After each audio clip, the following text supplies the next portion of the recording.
From translation, NKJV New King James Version. This 100th day of the year. Today we are reading passages 2 Samuel 19 to 21. 2 Samuel chapter 19, verses 1 to 44. And the king was deeply moved over his son Absalom. And when Joab saw that the king's heart was toward Absalom, Joab said to the king, "Today you have covered with shame the faces of all your servants, who this day have saved your life and the lives of your sons and your daughters and the wives of your sons and your concubines, in that you love those who hate you and hate those who love you. For you have made it clear today that the commanders and servants are nothing to you. For today I perceive that if Absalom had lived and all of us had died today, then it would have been right in your sight." Then the king was moved, and he went up to the chamber over the gate and wept.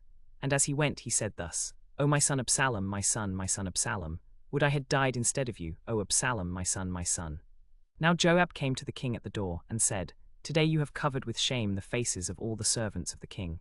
For I have this day seen that the commanders of the army and the servants are all dead, your servants.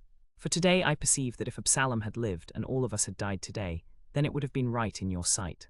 Now therefore arise, go out and speak comfort to your servants. For I swear by the Lord, if you do not go out, not one will stay with you this night, and that will be worse to you than all the evil that has befallen you from your youth until now." Then the king arose and sat in the gate.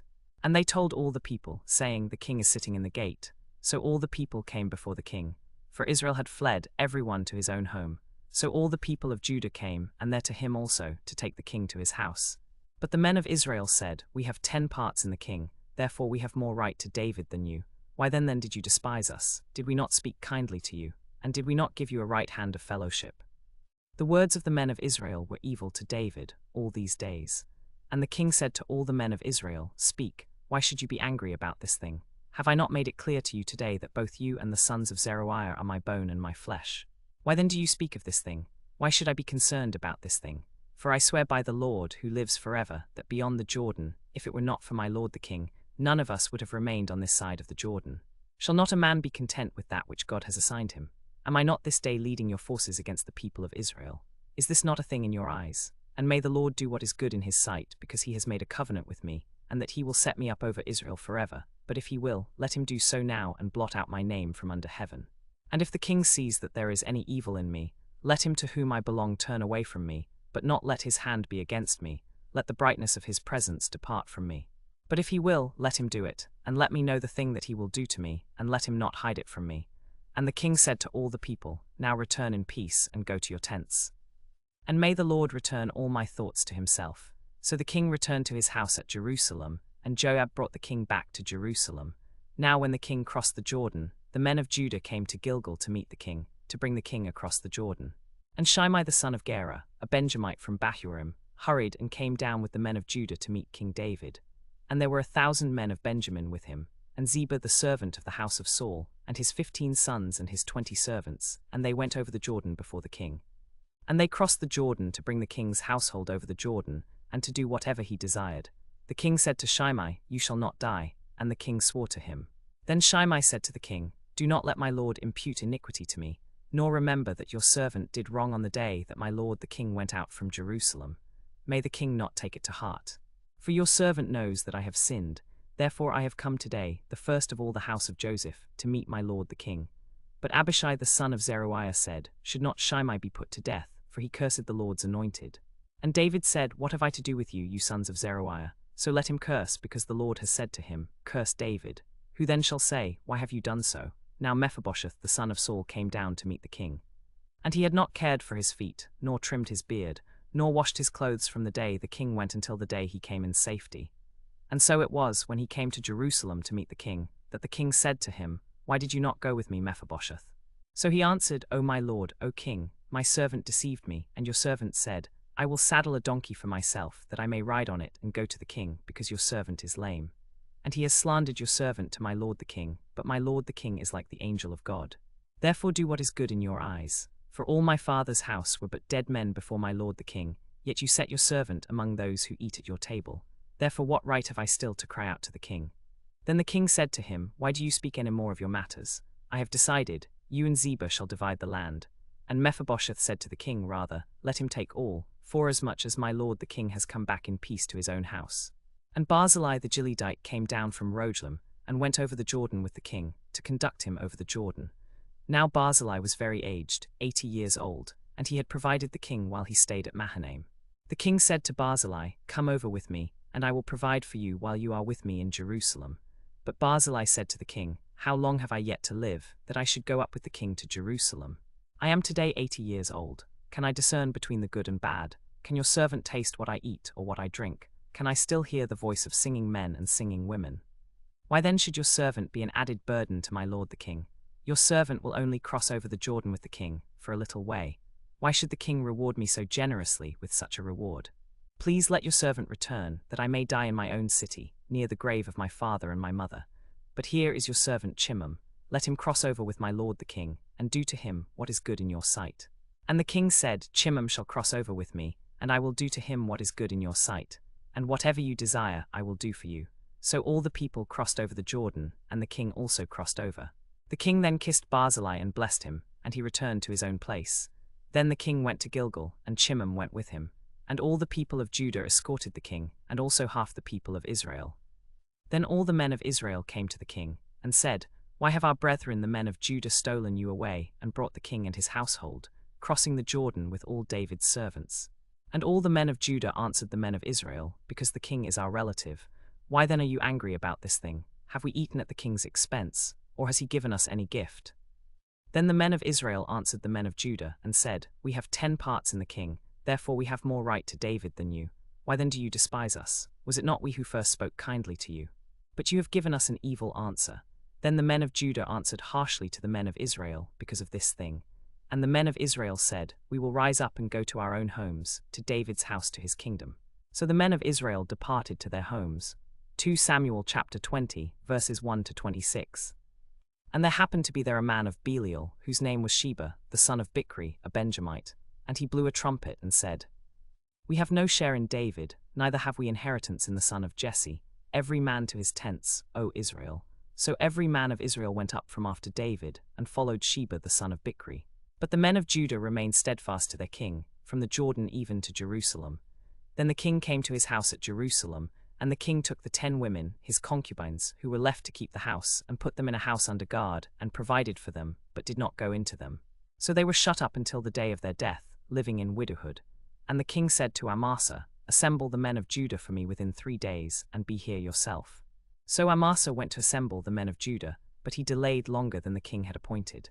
And David said to Abishai, "Now Sheba the son of Bichri will do us more harm than Absalom. Take your servants and pursue him, lest he find fortified cities and escape us."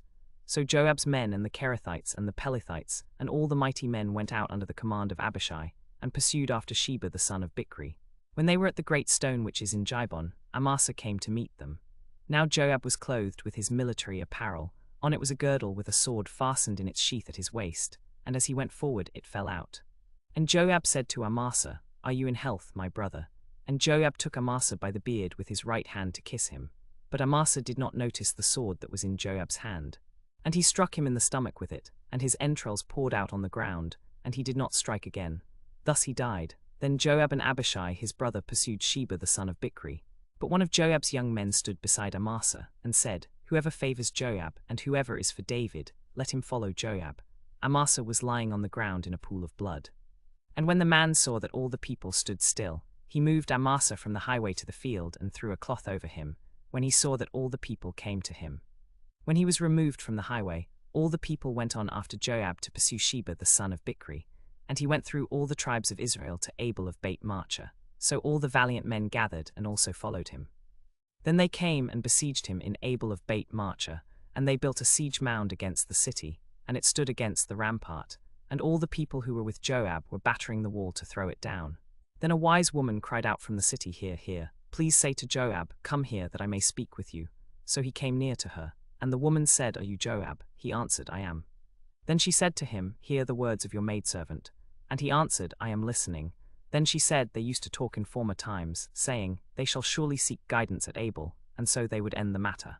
I am among the peaceful and faithful in Israel. You seek to destroy a city and a mother in Israel. Why would you swallow up the inheritance of the Lord?'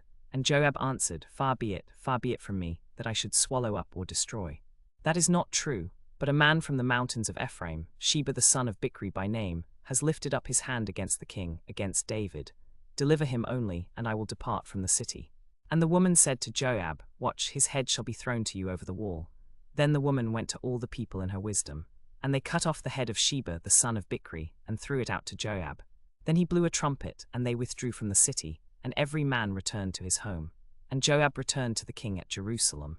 Now Joab was over all the army of Israel. Benaiah the son of Jehoiada was over the Cherethites and the Pelethites, and Adoram was in charge of the revenue, and Jehoshaphat the son of Ahilud was recorder, and Sheva was scribe, and Zadok and Abiathar were the priests. And Ira the Jairite was a chief minister under David. 2 Samuel chapter 21, verses 1 to 14. Now there was a famine in the days of David for 3 years, year after year, and David inquired of the Lord. And the Lord said, It is because of Saul and his bloodthirsty house, because he killed the Gibeonites. So the king called the Gibeonites and spoke to them. Now the Gibeonites were not of the children of Israel, but of the remnant of the Amorites. The children of Israel had sworn an oath to them, but Saul had sought to kill them in his zeal for the children of Israel and Judah. Then David said to the Gibeonites, What shall I do for you? And with what shall I make atonement, that you may bless the inheritance of the Lord? And the Gibeonites said to him, We have no silver or gold with Saul or his house, nor can we put any man to death in Israel. David said, What do you say that I should do for you? And they answered the king, As for the man who consumed us and who planned to destroy us, so that we would have no place in all Israel, let 7 of his male descendants be given to us, that we may hang them before the Lord in Gibeah of Saul, whom the Lord chose. And the king said, I will give them. But the king spared Mephibosheth the son of Jonathan, the son of Saul, because of the oath of the Lord, and between David and Jonathan, the son of Saul. So the king took the 2 sons of Rizpah the daughter of Aiah, whom she bore to Saul, Armoni and Mephibosheth, and the 5 sons of Michal the daughter of Saul, whom she bore to Adriel the son of Barzillai the Mehalathite. And he delivered them into the hands of the Gibeonites, and they hanged them on the hill before the Lord. So they all fell together, and were put to death in the days of harvest, in the first days, at the beginning of barley harvest. Then Rizpah the daughter of Aiah took sackcloth, and spread it for herself on the rock, from the beginning of harvest, until the rain poured on them from heaven, and she allowed neither the birds of the air to rest on them by day, nor the beasts of the field by night. And David was told what Rizpah the daughter of Aiah, the concubine of Saul, had done. Then David went and took the bones of Saul, and the bones of Jonathan his son from the men of Jabesh Gilead, who had stolen them from the street of Beth-shan, where the Philistines had hung them up after they had defeated Saul at Gilboa. And he brought up from there the bones of Saul, and the bones of Jonathan his son, and they gathered the bones of those who were hanged.